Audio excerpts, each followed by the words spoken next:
Innal hamdalillah nahmaduhu wa nasta'inuhu wa nastaghfiruh wa na'udzu billahi min shururi anfusina wa min sayyiati a'malina may yahdihillahu fala mudilla lahu wa may yudlil fala hadiya lahu asyhadu an la ilaha illallah wahdahu shadaqa wa'dahu wa nasara 'abdahu wa 'azza jundahu wa asyhadu anna Muhammadan 'abduhu wa rasuluhu wa la nabiyya wa la rasula ba'dahu. Qala Allah Ta'ala fil Qur'anil Karim, a'udzu billahi minasy syaithanir rajim.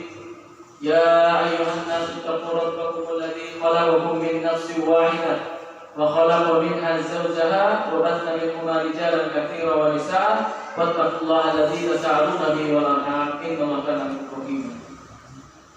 Wa qala aidan ya ayyuhalladzina amanu taqullaha haqqa tuqatih wa la tamutunna illa wa antum muslimun. Waqala Rasulullah sallallahu alaihi wasallam fil hadits fa in asdaqal hadits kitabullah wa khairul hadi Muhammad wa syarrul umuri muhdatsatuha wa kullu muhdatsatin bid'ah wa kullu bid'atin dhalalah wa kullu dhalalatin finnar. Amma ba'd. Wa bidin rahimani a'azakumullah. Pertama-tama marilah kita panjatkan puja dan puji syukur kita kepada hadirat Allah Subhanahu wa taala yang dimana telah memberikan kita berbagai macam kenikmatan, yakni kenikmatan yang bila dihitung oleh kita tentunya tidak akan pernah terhitung, walaupun lautan yang ada di seluruh muka bumi ini dijadikan sebagai tintanya dan ranting-ranting yang ada di muka bumi ini dijadikan penanya, tentulah tidak akan bisa menghitung nikmat Allah yang telah diberikan kepada kita saking banyaknya. Dan yang terutama yakni nikmat Islam dan iman, kenikmatan yang telah dianugerahkan kepada kita semua, dan ini adalah nikmat yang paling mahal, yakni tetap adanya hidayah pada diri kita semua. Salawat serta salam tercurah terlimpah kepada junjungan kita Nabi Muhammad sallallahu alaihi wasallam yang dimana dengan urusan pedanya, dengan kegigihannya dalam berdakwah, yakni mengeluarkan umat ini dari zaman jahiliyah kepada zaman Islamiyah, zaman yang dulunya penuh dengan kezaliman, dan alhamdulillah sampai sekarang kita merasakan nikmatnya, yakni nikmat tentang Islam.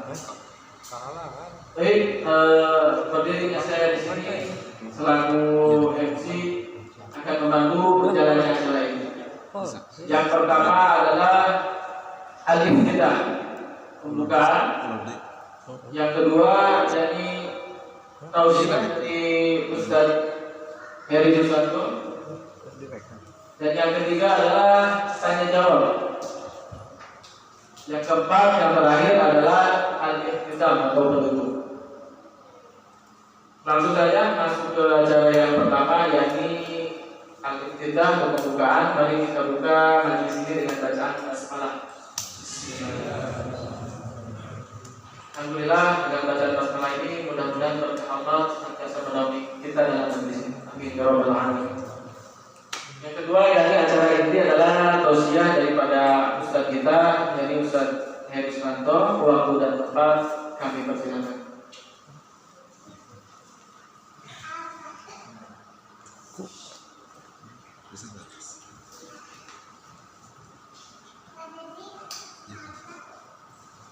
Bukan,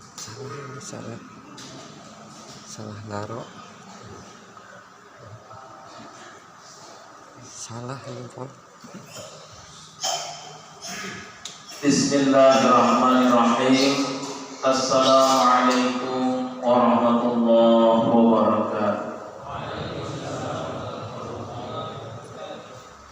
Alhamdulillah wassalatu wassalamu ala Rasulillah wa ala alihi wa ashabihi wa man tabi'ahu bi ihsanin ila yaumil qiyamah. Asyhadu an la ilaha illallah wahdahu la syarika lah وأشهد أن محمدا عبده ورسوله الذي لا نبي ولا رسول بعد. اللهم صل وسلم وبارك على سيدنا محمد وعلى آله وأصحابه ومن تبعهم بإحسان إلى يوم القيامة. فيا عباد الله أوصيكم وإياي بتقوى الله فقد فاز المتقون، حيث قال تعالى في كتابه الكريم: أعوذ بالله من الشيطان الرجيم، يا أيها الذين آمنوا اتقوا الله حق تقاته ولا تموتن إلا وأنتم مسلمون. وقال: يا أيها الذين آمنوا اتقوا الله وقولوا قولا سديدا يصلح لكم أعمالكم ويغفر لكم ذنوبكم ومن يطع الله ورسوله فقد فاز فوزا عظيما. اللهم لا سهل إلا ما جعلته سهلا وأنت تجعل الحزن إذا شئت سهلا. نعوذ بكلمات الله التامة من الغضب وعقاب ومن شر عباده ومن همزات الشياطين وأن يحضرون. اللهم انصر المسلمين والمجاهدين المطاهدين في كل مكان وفي كل زمان. اللهم أعز الإسلام والمسلمين وأذل الشرك والمشركين ودمر أعداءك أعداء الدين واحمِ حوزة المسلمين وألف بين قلوب المؤمنين. Ma'asyiral muslimin rahimakumullah, alhamdulillah pada malam hari ini dengan seizin dan inayah Allah Subhanahu wa taala kita selaku hambanya masih terus diberikan kenikmatan yang sangat banyak.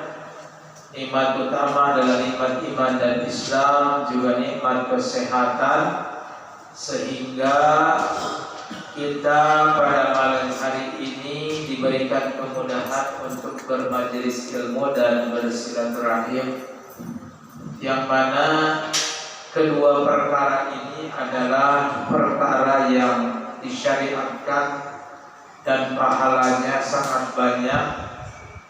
Di antara keutamaan mencari ilmu itu, Rasulullah SAW menyebutkan, man salaka tariqan yaltamisu bihi ilman sahallahu lahu bihi tariqan ilal jannah.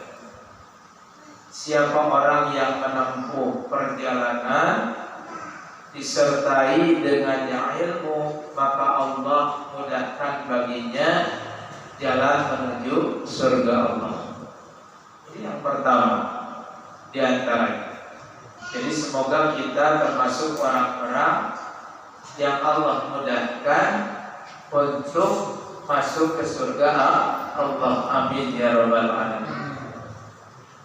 Bahkan sebetulnya rezeki yang terbesar, kebaikan yang besar, kebaikan yang utama adalah seseorang dimudahkan untuk meraih rezeki akhirat. Di antaranya dengan mencari ilmu. Ya. Kehidupan akhirat itu adalah kehidupan abadi. Sehingga di dalam ayat-ayat yang familiar dalam surat Al-A'la, di dalam surat Ad-Duha, ya, Allah menyebutkan walal akhiratu khairul laka minal ula walal akhiratu khairu wa abqa. Dan akhirat itu lebih baik daripada yang pertama. Maksudnya apa? Kehidupan dunia. Karena dunia itu sebentar, ya. Sementara hakir wa qalil, hina dan sedikit, hina dina dan sedikit. Sedikit waktunya, sedikit menikmatinya, terbatas. Kalau orang senang sesuatu dari jenis makanan, terbatas. Kalau orang kaya dengan kehidupan dunia, misalkan perusahaan apa atau bandara apa, terbatas makannya juga. Ya, ya. Contoh orang yang pengusaha beras, makannya serutan sedikit, spirit. Tambah lagi usia, tambah lagi punya penyakit diabetes, itu sudah ukurannya berat. Ya, insya Allah. Orang yang punya kambing nggak mungkin makan kambing sekali makan 3 ekor, nggak mungkin. Kalau ekornya mungkin ya, ekornya ketika dia. Nah, maka saya sering katakan yang lebih parah bandar cabai. Ya. Kalau memang harus banyak berapa piring saja. Ya. Mentang-mentang bandar cabai sekali makan. Ya, insya Allah. Tapi oleh paham-paham kapitalis materialis, kemudian konsep wal akhiratu itu dirubah dengan melalui subhan ayat juga, Al-Qasas ayat 77. A'udzu billahi minasyaitonir rajim. Wa bataghi fi ma ataqallahu daral akhirah wa la tansa nasibaka minad dunya. Dan bersungguh-sungguhlah ya, dengan perkara yang telah didatangkan kepadamu dari akhirat, walaupun senasibaka minad dunya, jadi kamu jangan pernah melupakan bagianmu di dunia. Nah, ini diartikan seimbang. Prakteknya sebetulnya tidak seimbang, lebih banyak dunianya. Kita buktikan. Antum semua sering mendengar nggak, para pemuda, ada orang habis sholat kemudian berdoa, ya Allah limpahkan kepada kami rumah di surga. Jangan ya, ya Allah limpahkan kepada kami pakaian di surga, makanan di surga, minuman di surga. Jangan. Tapi kalau kemudian, ya Allah aku ingin rumah, ingin mobil, benar nggak? Ada di TV-nya, ada.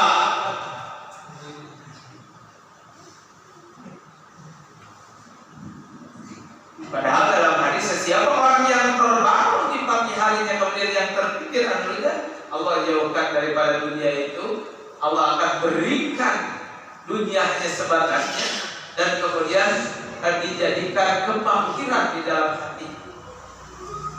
Lihat kita ketika bangun itu apa yang dipikirkan? Ya, ini pertama keutamaan mencari ilmu. Allah mudahkan untuk meraih kehidupan akhir. Ada lagi yang kemudian qaul ulama, diantaranya ulama sahabat. Ali bin Abi Thalib mengatakan kepada Jabir bin Abdullah Al-Ansari radhiyallahu anhu, beliau mengatakan qawamud dunya bi arba'atin, tegaknya dunia itu dengan 4 perkara. Masya Allah. Dunia tegak, rapi, tersusun, terjaga kemaslahatannya, kebaikannya, kerapihannya itu dengan 4 perkara. Kata beliau, ini dinukil dari Tafsir Ar-Razi jilid 2 halaman 201 yang dikarang oleh Imam Fakhruddin Ar-Razi.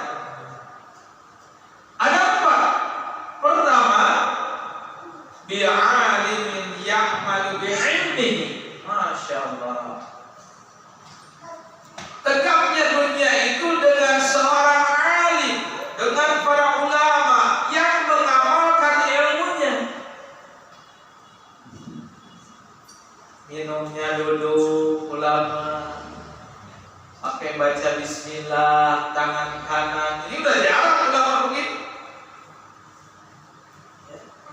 Karena saya mengalami waktu kuliah di S2 Tarbiyah Pendidikan Agama Islam, ini guru besar yang sudah dapat sertifikat. Jadi tafsir Al-Quran, minum pakai tangan kiri.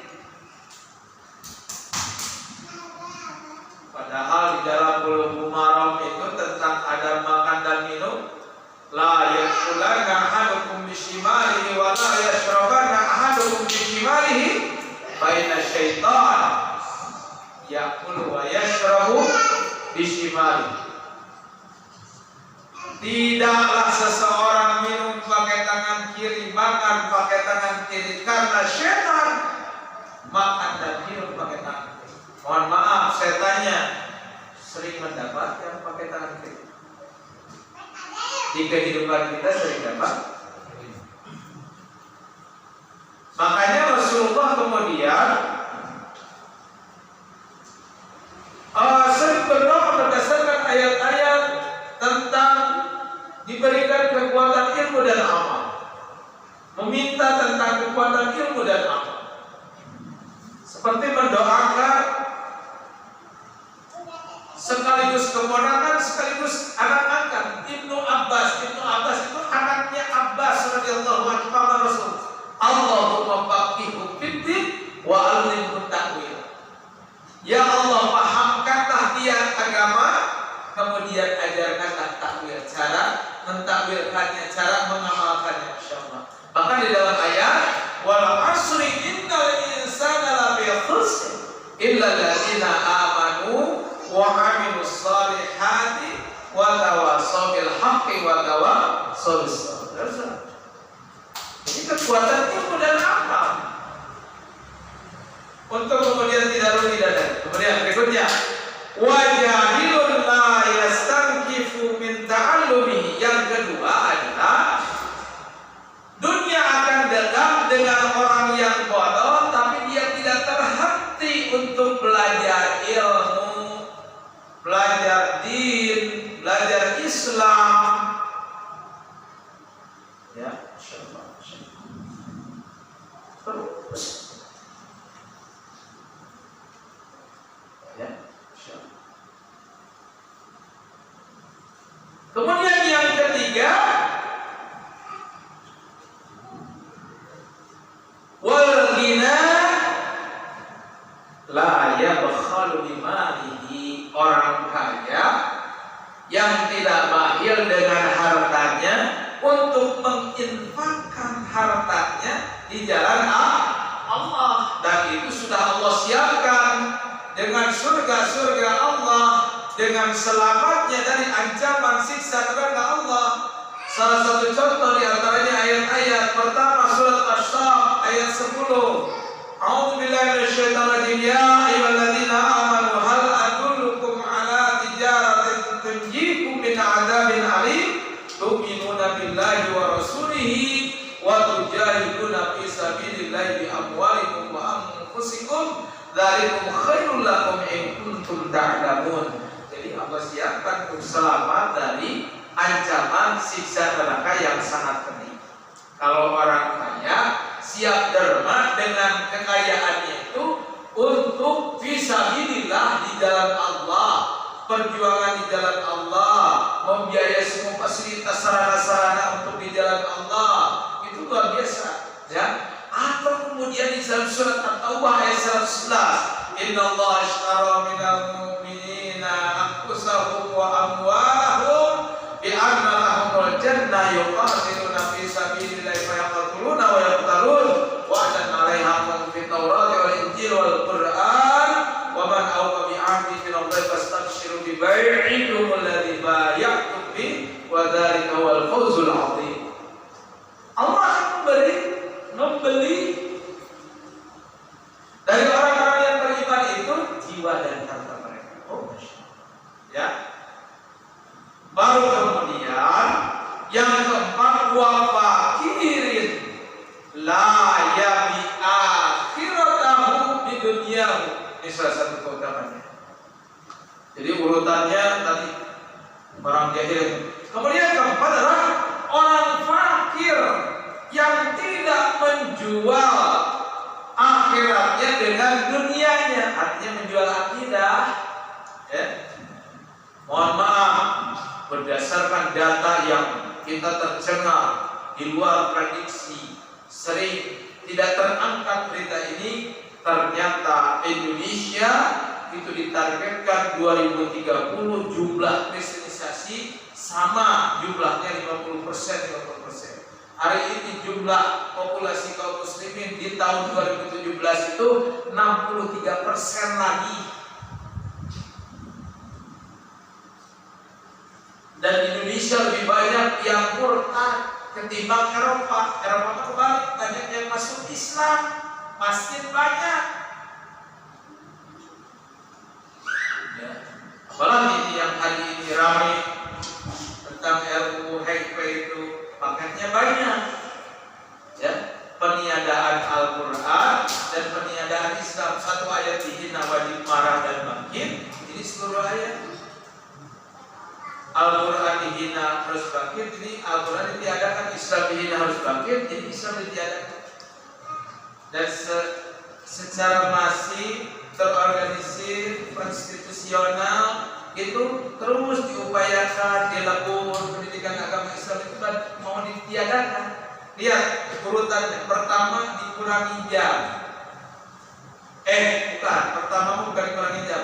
Pertama tidak dimasukkan kepada materi pokok sebagai syarat kelulusan UN. Ada nggak PAI? Nggak ada kan? Itu awalnya ya, pendidikan awal saya artinya linearnya di PAI. Ya, S1 saya PAI, S2 saya PAI. Kemudian yang kedua dikurangi jamnya. Kurangi jamnya. Rencananya diadakan dengan cara istilah dilebur ya kepada PKM. PKM itu dulu mah PMP. Ada yang ngalami sih pelajaran PMP waktu SD. Itu tahun jadul sebenarnya. Ya. Sekarang mah PKM ya, PMP. Kalau PKM ada PKM ya. Itu dulu PMP namanya. Zaman saya SD. Pendidikan Moral Pancasila. Sininya rubah jadi PPKN. PAI ditiadakan masuk ke PPKN karena sama katanya materinya. Apakah bisa seperti itu? Bisa tidak? Bisa tidak? Karena dengan judul kerjasama, saling menghormati, saling mencintai. Kalau Islam buatan siapa? PPKN siapa yang buat? Pasti beda. Cara mencintai manusia dan mencintai Allah pasti beda. Betul tidak?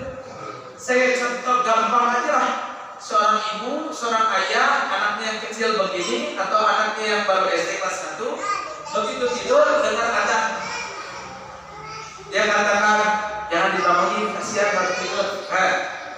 Betul tidak sikap begitu? Betul tidak? Betul tidak? Tidak betul. Kata Allah harus sholat, bukan harus sholat. Nah gitu caranya.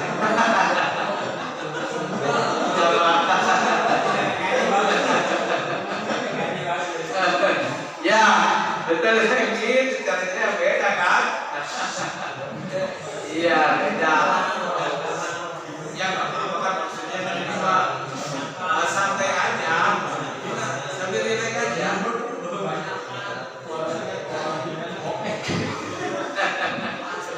Gitu ya. Beda kan? Iya.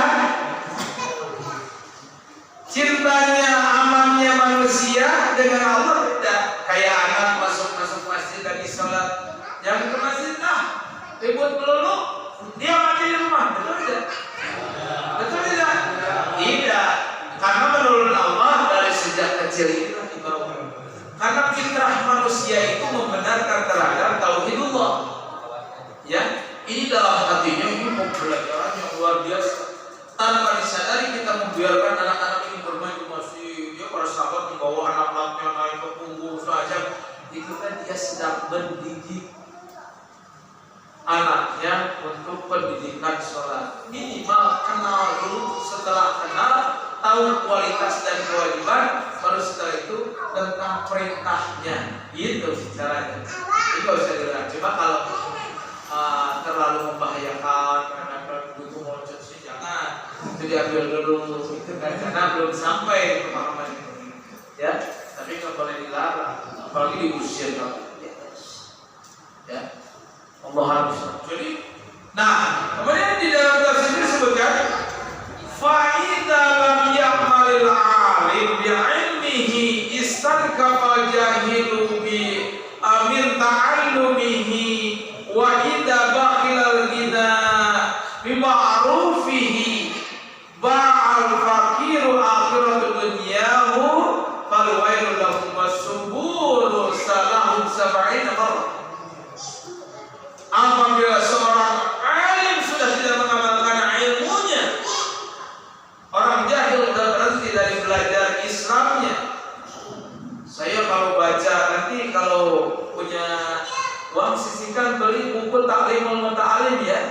Khotimahnya boleh.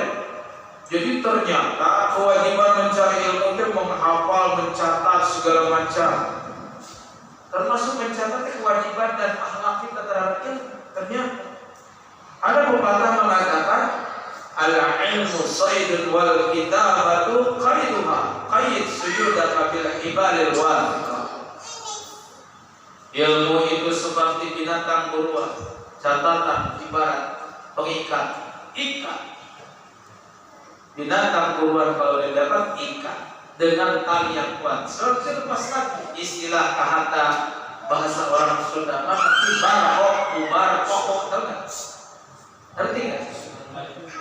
Atau bubar pokok sebelum bubar. Apa ya?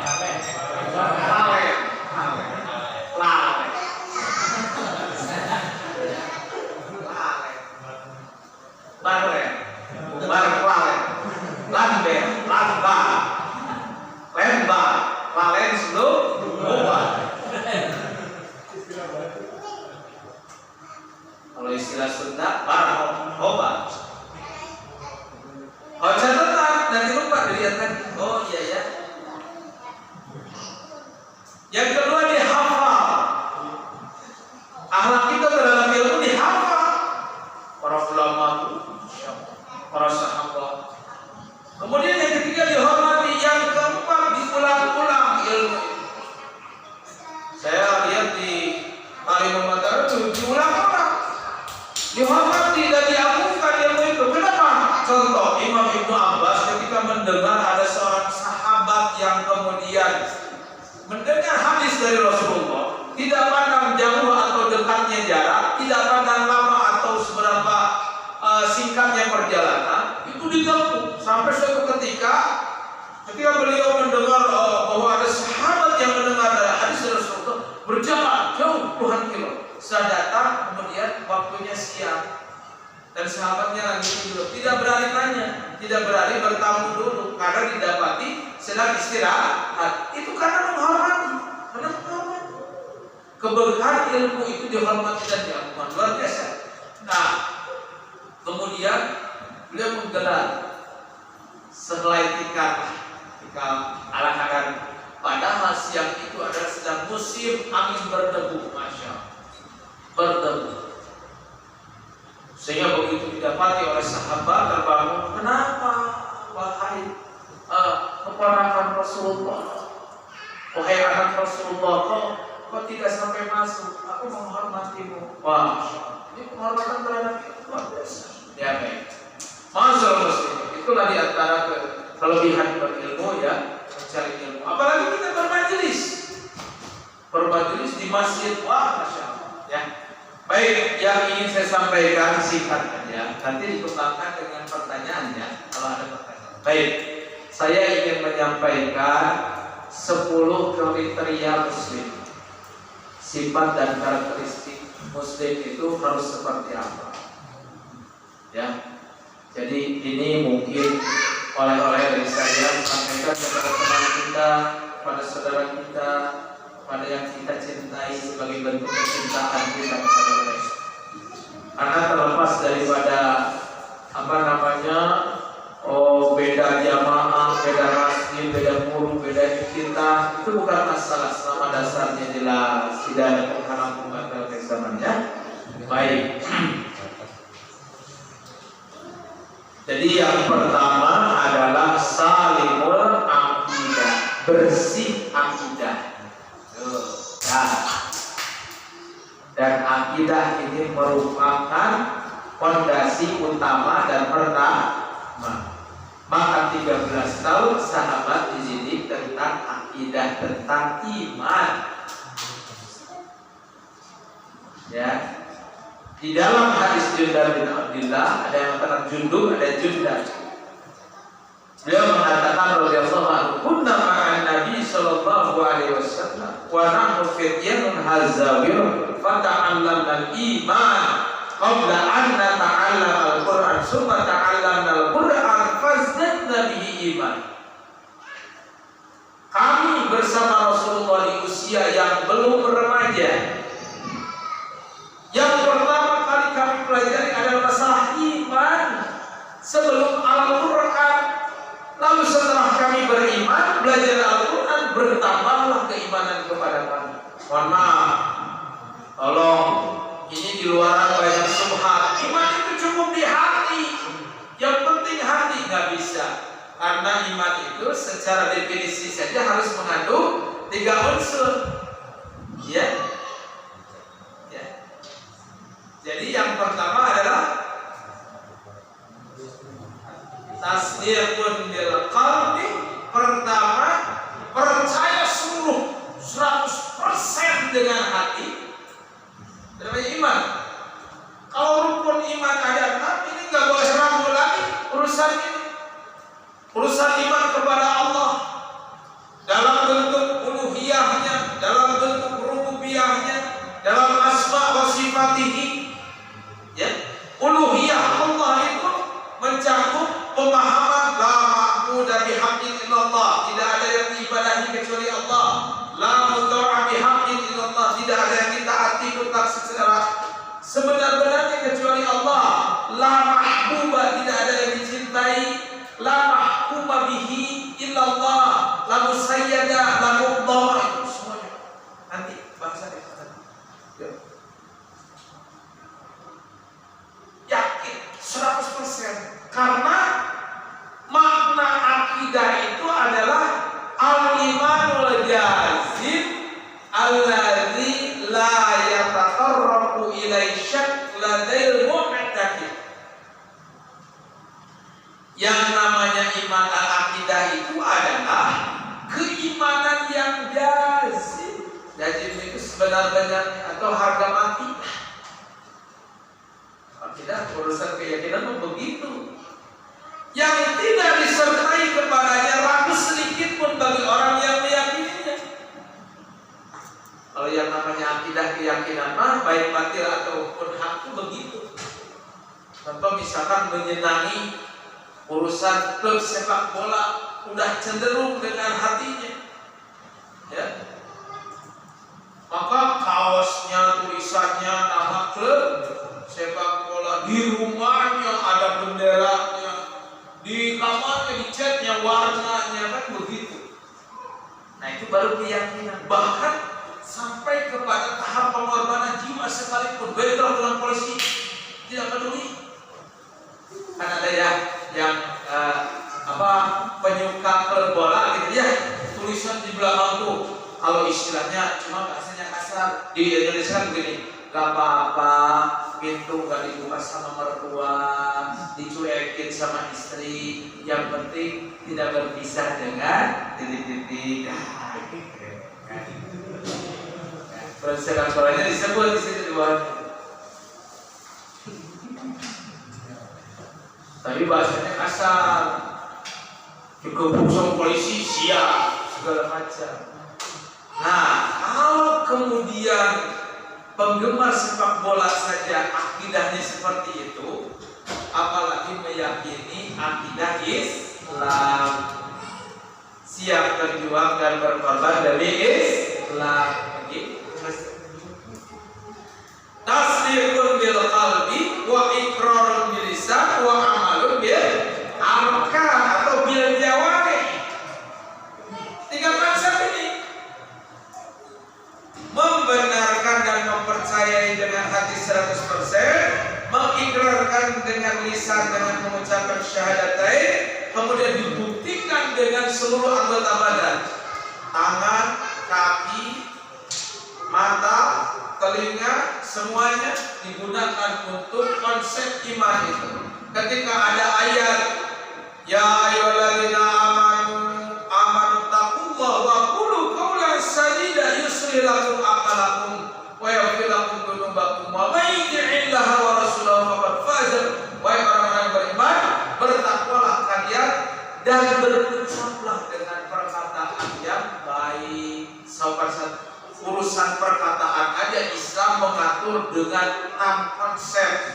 Qaulan layyina, lemah lembut, qaulan baligha, perkataan yang penuh arti. Dalam obrolan setiap hari itu harus ada artinya. Apa artinya? Dalam surat Fussilat ayat 33, wa man ahsanu qaulan mimman da'a ila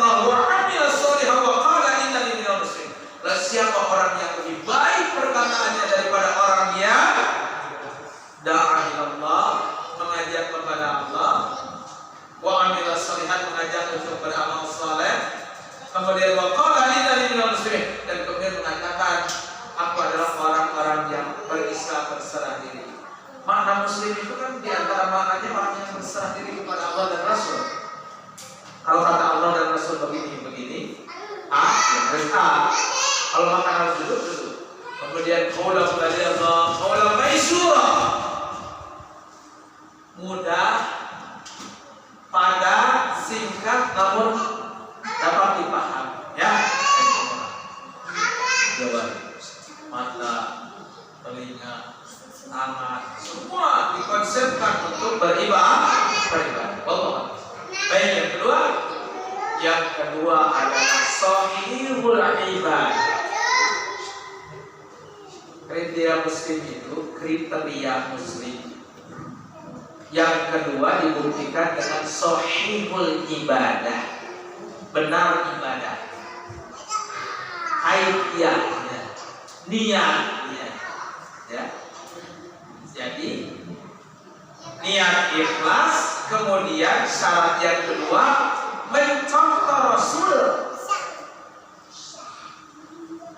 Walikulin ja'alna minkum syir'atan wa minhaja. Setiap dari kalian telah kami jadikan, ya, jalan dan cara yang terang benderang. Subhanallah, kalau dalam Islam itu jangankan urusan menata tentang pendidikan, ekonomi, politik, tentang tidur aja lengkap. Tidur, adat-adatnya berwudu, kemudian membaca Al-Fatihah, Al-Ikhlas, Al-Falaq, An-Nas, 10 ayat dari surat Al-Baqarah. Ini hadis Aisyah radhiyallahu anha. Kemudian membaca Subhanallah walhamdulillah wa la ilaha illallah wallahu akbar 33 kali. Kemudian dibaringkan ke sebelah kanan, walaupun boleh sesekali dibaringkan ke sebelah kiri. Kanan menghadap kiri. Ada aturan? Maka ada pernah satu riwayat diangkat satu wanita yang kemudian di satu negeri tidak pernah terkena sihir, padahal di negeri itu semuanya hampir wanita terkena sihir. Tahu penyihirnya ingin tahu kenapa si wanita itu? Ternyata dia yang rutin pada saat malam itu membaca surat Al-Baqarah terutama yang 10 ayat. Ya, Allah. Yang ketiga, kalau ibadah itu apa sih? Belum masuk yang ketiga. Ibadah itu artinya ismun jami'un lima yuhibbullah wa yardahu minal aqwal wal af'al adh-dhahirah wal batin. Ibadah itu adalah semua nama keseluruhan, ya, yang dicintai dan diridhoi Allah dari ucapan dan perbuatan yang nampak atau tidak nampak. Yang tidak nampak seperti niat. Makanya amalan itu ditentukan niat. Bisa itu sholat tapi tidak jadi ibadah karena niatnya misalkan ingin disebut oleh calon mertuanya rajin sholat, itu sudah jadi kafir, jadi kan? Ya bisa. Baik. Kemudian yang ketiga, ma'inul khuluq, akhlak yang mulia, berakhlak mulia. Ini akhlak panjang lebar nanti dijelaskan ya. Tadi ibadah juga sebetulnya panjang lebar kalau mau dijelaskan. Kita simpel-simpel dulu lah kalau selesai. Kemudian yang keempatnya adalah qawiyul ismi. Musaqaqul fikri dulu. Musaqaqul fikri itu berilmu, berwawas. Jadi berislam itu tidak boleh tidak berilmu. Karena Imam Bukhari mengatakan al-ilmu qabla al-qaul wal amal. Ilmu itu sebelum berucap dan beramal. Dan kita nggak boleh. Harus tahu dasarnya. Nih kalau sholat begini maka dasarnya nih. Oh ini tahu hadisnya. Oh ini ayatnya. Ini kalau tidak kok ada yang irsa, ada yang wajibul afaqah, mana dasarnya? Oh ada yang kesini, ada yang kesini. Oh kalau sholat 2 rakaat ada iftiras, ada tawadhu, ada tahiyatnya seperti duduk pertama, ada yang terakhir. Oh ini dasarnya begitu. Ya, disebut. Baik, kemudian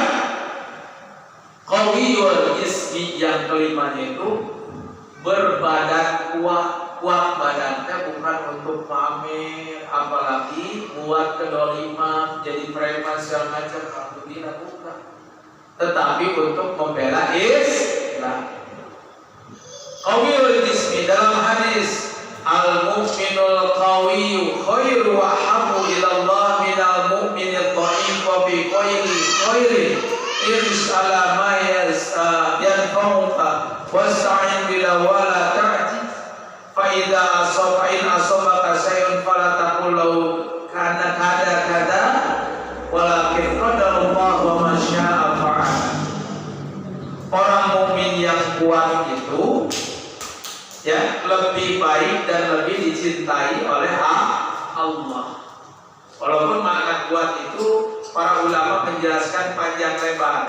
Ada yang memaknai 4 makna kekuatan itu kuat akidah, ibadah, ilmu dan akhlak di antaranya.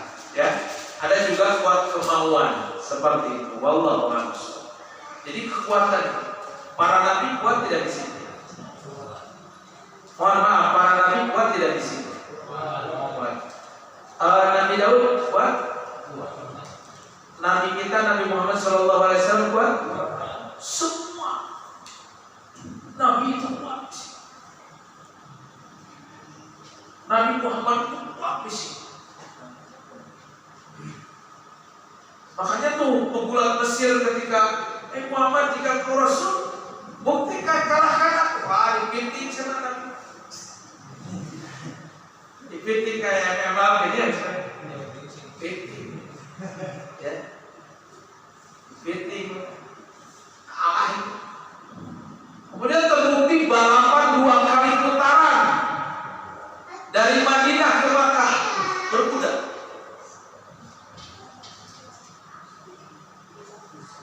Dan itu para sahabat ikut bermusyawarah dengan Nabi dari Madinah. Naik kuda kalau nggak bisa jatuh. Begitu sampai Nabi menang, kata sahabat, itu kebetulan ya Rasulullah, ayo kita balik lagi. Lakukan jalan. Makanya dia dalam keterangannya, dalam pribadi dan sosok Nabi itu, ternyata Nabi itu berbadan rapi, ininya perutnya six pack, bukan one pack. Jadi, mohon maaf ini Rasulullah itu berbadan langsung, gesit. Kalau berjalan seperti sedang mendaki gunung, jadi kuda-kuda itu pancu istilah kalau dalam silat mah. Cak, gitu ada kan kalau ada bahasa Cirebonnya apa? Kalau ya kan, kalau saya diterjemahkan kan apa ya? Tidak goyang-goyang itu berdiri itu apa namanya? Hampir mirip Pak. Jadi ini alhamdulillah banyak pemuda diolah dari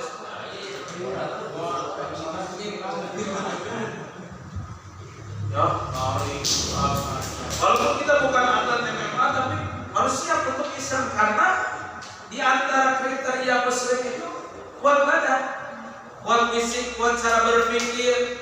Jadi dirinya tidak apa ya, tidak sempit.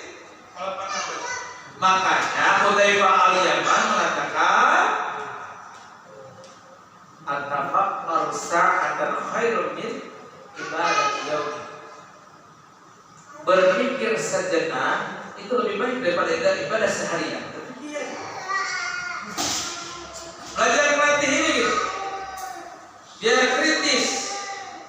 Ini yang paling madarat, yang sering ditanamkan kepada umat Islam itu ketika kita mau ibadah di masjid, nggak usah berpikir, nggak usah yoyo, aduh bahaya, ya, bahaya. Akhirnya umat Islam tidak memahami waktu realita yang terjadi, itu bahaya. Masih berpikir, ini gimana ya umat Islam di Indonesia? Coba saya pikir, saya lihat si berita-berita, waduh, bahaya. Baik. Kemudian yang keenam adalah harisun liwaqtihi, menjaga waktu, eksistensi waktu. wal asr innal insana lafi sampai Allah bersumpah demi waktu. Ada kata pepatah al waqtu kasayf illam taqta'ha faqata'aka minal amal.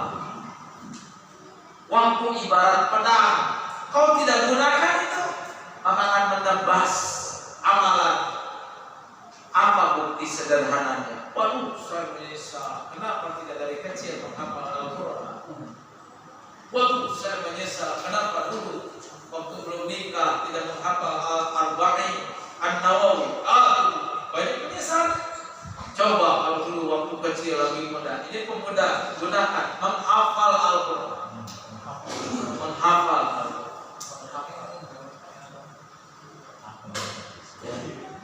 Ulama-ulama besar itu sekalipun di penjara sedang peperangan hafal Al-Quran. Ya mudah-mudahan upaya ada masalah hafal dan tidak dengan seizin Allah. Ya, mulai baik. Jaga waktu, awas.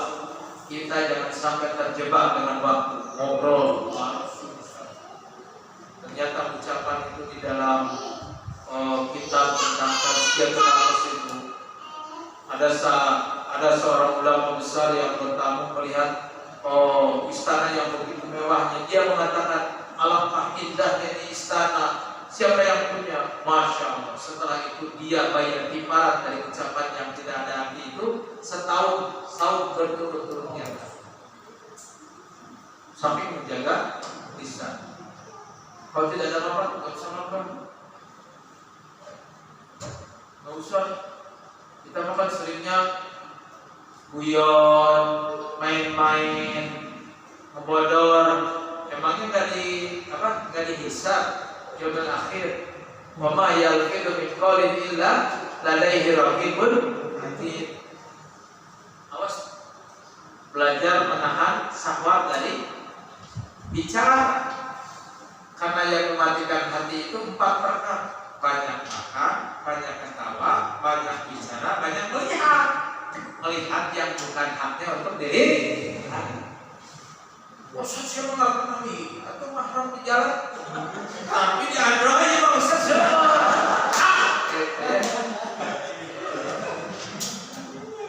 cara udah canggih, ya. Sekarang dunia sudah diterujuk. Sini apa? Yang lain. Mau lihat apa yang lain itu? Apalagi pulsanya unlimited, gratisan dari jam 1 sampai jam 5 sore. Wah, ya istilahnya. Jadi, masalah begitu menjaga syahwat. Jadi lisan jauhkan dari al-bughdu an-na'mi wal istijazah. Jauhkan ini lisan dari main-main dan sendal gurau. Wah, nggak enak ya, berarti main dengan orang mukmin mah apa? Nggak ada guyonan serius. Padahal orang itu begitu bagus, ya. Cari teman yang begitu. Nanti menyesal kalau nggak punya teman soleh di dunia. Sebanyak-banyaknya teman soleh itu, ya. Lalu sahih tidak mu'minan, kata Nabi. Kamu tidak boleh berteman kecuali dengan orang yang beriman. Wala yakul ta'amaka illa taqiyun. Kalau kemudian tidak ada yang makan makanan kecuali orang bertakwa. Kesempatan kalau ada orang bertakwa, makanan yang enak-enak yang mahal-mahal ganti dengan yang lebih baik pada kesempatan.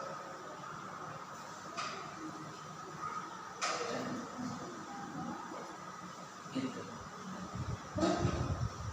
Dan itu satu sama lain nanti bersaksi. Kalau di antara mereka ada yang mendahului syahid, nanti mereka bersaksi, ya Allah, selamatkan bulan bin bulan karena dia teman sholat saya, teman berjuang saya, teman sejawat saya, teman menghafal Quran dengan saya, teman yang sama-sama persiapan di jalan Allah dengan saya, teman mencari ilmu dengan saya.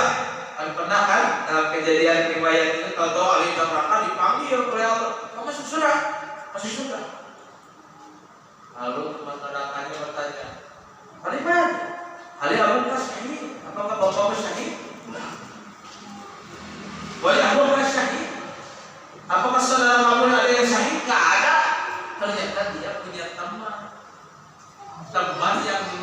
sahih diangkat, kan yang sahih itu keutamanya apa? Dapat 70 syafaat, istilah kita dapat 70 tiket dibagikan kepada karib kerabat, ibunya dulu, bapaknya dulu. Habis ibu bapak saudara, ini kawan dekatnya, kawan setaklimnya, kawan perjuangannya, kawan semuanya panggil selama sebelum habis itu tiket. Berikan ke pulang, berikan ke pulang, berikan ke pulang. Oh, insyaallah. Ya. Jadi perbanyak teman-teman yang mereka pejuang-pejuang jati Islam. Cuma itu, ini pemikiran orang-orang sekuler berteman dengan orang-orang yang mukmin. Oh, nggak enak dia mainnya. Serius banget sih jadi orang. Ini ya sekuler ini. Rubah dengan konsep. Baik. Kemudian yang ketujuh, menafdhalu syu'ul ini terorganisir keberadaan. Jadi ada agenda harian, bulanan, mingguan, semacam jelas. Tujuannya dulu ditentukan. Oh, saya ini memberi Islam. Tujuannya memenangkan Islam dan kaum muslimin. Keseharian saya, misalkan harian saya, ibadah-ibadah dilengkapi, sholat duha, saum sunnah, semacam tahajud, ya, menghafal Al-Quran, pada riwayat pada hadis, kemudian membaca Al-Quran tidak kurang satu juz. Ketat, ada bacaan. Kenapa satu hari satu juz? Kata Nabi, khatamkan Al-Quran dalam 30 hari. Berarti satu hari satu juz minimal. Satu hari satu malam satu juz. Sudah terprogram. Ya, ada olahraganya segala macam supaya badan kita fit, menggali Islam. Ada latihan bela diri, renang, arsyari. Begitu caranya. Dan itu memang syariat. Tidak berjamaah juga wajib. Memperjuangkan Islam itu tidak berjamaah juga wajib. Kan begitu. Baik. Kemudian yang ke-8, Nabi Muhammad bermanfaat bagi yang lainnya. Apa yang kita bisa bantulah sekemampuan kita. Mau tetangga, mau sampai dalam adab-adab kepada orang kafir. Kalau kafirnya bukan harbi, kita baru beri makanan, kebaikan semacam, beri obat kalau dia sakit, boleh. Ya. Kemudian yang ke-9, qadirun ala kasbi, ini yang harus jadi prinsip. Mampu berusaha. Dalam Ta'limul Muta'alim, Imam Abu Yusuf itu hafal ribuan hadis, ahli fikih, tapi urusan menjaga perutnya supaya tidak mengemis, pernah satu ketika lapar sekali, untuk minta bagi pengemis pun. Akhirnya apa? Ya, jadi pelan-pelan, jadi senyap-senyap, ngambilin bekas cangkang semangka, kulit semangka di pasar, dimakan sembunyi belakang pohon. Akhirnya ada seorang pembantu kemudian melihat, ya Allah, ini imam besar makan cangkang semangka, gimana? Dilaporkan ke majikan. Wahai Tuhan, aku menyaksikan dengan mata kepalaku Imam Abu Yusuf makan bekas kupasan semangka dari pasar. Betul kemudian? Betul. Besok kita masak yang paling enak, undang dia. Diundang, datang tidak? Datang tidak? Dalam kisahnya datang tidak? Datang. Ini dalam unsur yang lain ya. Ini dalam urusan juhud untuk tidak meminta manusia atau meminta kemewahan kepada manusia. Tidak datang. Apa yang dimaksud? Karena kalau datang suatu ketika yang beliau khawatirkan tidak akan jelas ketika mengeluarkan fatwa, terutama urusan halal dan haram, karena sudah terikat dengan makanan. Nah, ini yang dilakukan oleh kepolisian kan, supaya ustaz-ustaz ceramahnya yang enak, yang menyamankan, dikasih amplop, dikasih bingkisan, dikenajikan, begitu kan? Sama praktek sunnatullah, melantai dari sunnatillah tadi lewat takbir. Sama. Coba dari pemain saja. Sama. Dari dulu juga. Kan Abu Jahal meniadakan menolak dakwah Islam sama hari ini. Cuma pemainnya beda. Fir'aun dari dulu sama. Sampai sekarang cuma orangnya berbeda. Namanya berbeda. Tapi sepak terjangnya sunnatullah itu tidak akan ada berubah. Begitu. Ya, kemudian apa? 10 terakhir mujahidun bidini, selalu berjuang untuk memperjuangkan agamanya. Mungkin ini yang dapat saya sampaikan. Wallahu a'lam bishawab. Silakan yang bertanya. Sampai jam 9 saja, jam 10 malam.